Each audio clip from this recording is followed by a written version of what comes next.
సినీ నటుడు ఆర్. మాధవన్ ఇకపై రొమాంటిక్ చిత్రాల్లో నటించబోనని స్పష్టం చేశారు. ఆయన ఇటీవల ఆప్ జైసా కోయి అనే రొమాంటిక్ కామెడీ చిత్రంతో ప్రేక్షకులను అలరించారు. ఫాతిమా సనా షేక్తో కలిసి ఆయన నటించిన ఈ చిత్రం నెట్ఫ్లిక్స్ వేదికగా స్ట్రీమింగ్ అవుతోంది. ఈ చిత్రంలో 55 ఏళ్ల మాధవన్ తనకంటే చాలా తక్కువ వయస్సుగల నటితో రొమాంటిక్ సన్నివేశాల్లో నటించడం చర్చనీయాంశమైంది.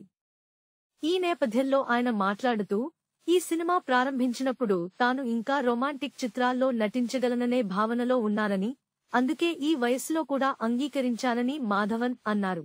అయితే ఇక నుండి తన వయస్సుకు తగిన చిత్రాలనే ఎంచుకోవాలని భావిస్తున్నానని పేర్కొన్నారు.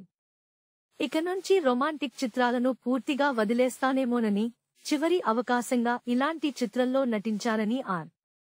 మాధవన్ అన్నారు. సినిమా పరిశ్రమలో రొమాంటిక్ హీరోల్లో మాధవన్ ఒకరు. ఆప్ జైసా కోయి చిత్రం జూలై 11న నెట్ఫ్లిక్స్ వేదికగా అందుబాటులోకి వచ్చింది. Please subscribe BCN channel. Please subscribe BCN channel.